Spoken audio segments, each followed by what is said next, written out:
जिरका खां रिपोर्ट कर रहे लखा नो जिरकाई ठटे जे शिराजी खानदान जे बुजुर्ग हस्ती अलहाज सैयद कादिर नौशाह शिराजी ऐं लाड़ जे मशहूर सियासतदान अॻूणे सूबाई वज़ीर अलहाज सैयद एजाद अली शाह शिराजी जे 34 साल एनिवर्सरी तकरीब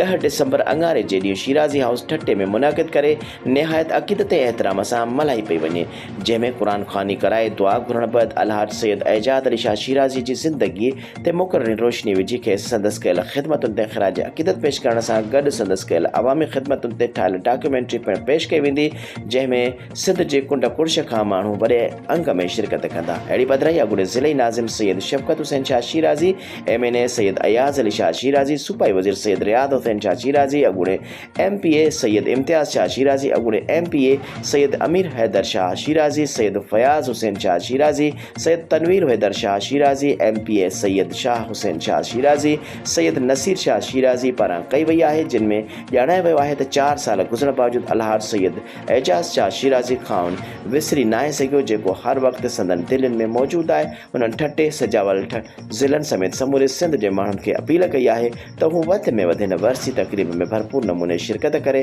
अलहाज सैयद एजाद अली शाह शिराजी खे संदसि कयल अवामी ख़िदमतुनि ते ख़ेसरा जे अक़ीदत पेश करे संदन रूहनि खे सवाब पहुचाईंदा। हुननि चयो त वरसी तक़रीब जूं तयारियूं शुरू कयूं वयूं आहिनि। यादि रहे त हिन वरसी तक़रीब में PP चेयरमैन बिलावल भुट्टो ज़रदारी ऐं वज़ीर आला सिंध सैयद मुराद अली शाह शिरकत जा इम्कान पिणु आहिनि। वरसी तक़रीब जे आख़िर में आयल समूरनि माण्हुनि लाइ ख़ैरात जी मानीअ जो पिणु इंतज़ाम थियल आहे।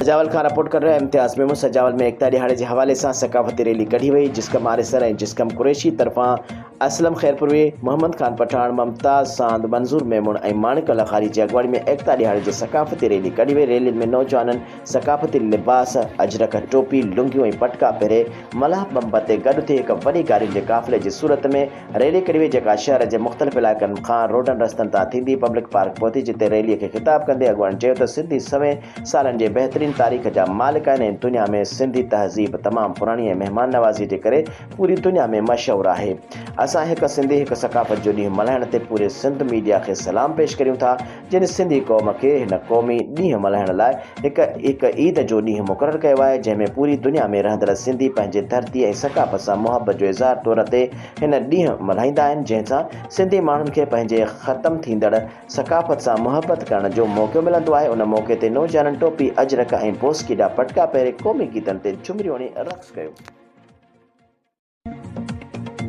मेहर खां रिपोर्ट कर रहा है मीर रियाज़ सुमरो। सिंधी मीडिया पारां ऐलानियल एकता सकाफ़ती ॾियार के हवाले से मेहर सकाफ़ती रंगन से जरकी पियो। सकाफ़त जा नवा रंग निखरी आया। नेशनल प्रेस क्लब मेहर पारां एकता सकाफ़ती ॾियार के हवाले से दुआ चौक खां घंटा घर नेशनल प्रेस क्लब मेहर ताईं मंसूर मैसर, अब्दुर्रहमान कमरानी, डॉक्टर इलाही बख्श चांडियो, मीर रियाज़ सुमरो, फराज चन्ना, साबिर कोलाची, आमिर तीवणो, अब्दुल गफ़ार शहानी, मीर शकील अत्तार, मीर इमरान तीवणो, इरशाद सुमरो, शाहिद मैसर, सुधीर चांडियो, आज़ाद चन्ना, मोहम्मद झंडेर ऐं ॿियनि जी अॻुवाणी में शानदार ऐं रंगारंग रैली कढ़ी वई। मेहर जे घंटाघर चौक वटि अवामी मेड़ थियो, जिते मशहूर फनकार राजा रुखसार समूह ऐं ॿियनि क़ौमी गीत गाया। क़ौमी गीतनि ते नौजवान झुमरियूं हणंदा रहिया। खानवान खां रिपोर्टर आफ्ताब इकबाल जी रिपोर्ट मुताबिक़ सकाफ़ती ॾियारो जिसकम पारां दुनिया बकाशा मां रैली खानवा शहर में रैली पहुचंदी। सकाफ़ती रंग जरकी पिया, क़ौमी गीतनि ते झुमरियूं। रैलीअ में नौजवाननि समेत पकनि पढ़नि ॿारनि सकाफ़ती वेस पहिरे पंहिंजे सकाफ़त खे उजागर कयो। हर पासे ईद जो समाज जिए सिंध वारा जीअनि।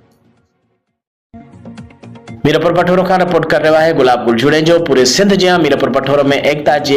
सिलसिले में शानदार रैली कढ़ी वही, जेका तला चौक खां साफ़ ने सियासी समाजी तंजीमुनि के अगवान, जन में शहरी इताद पठोरो जो सदर Dada Ismail Chhoro, doctor Suresh Kumar town chairman, Ghulam Ali Khwaja, Mohammad Qasim Rangrez, Nawaz Khan Saur, Ghani Malla, Suresh Kumar, doctor Ghulam Rasool Saur, doctor नेमत ख्वाजा, नुमाइंदो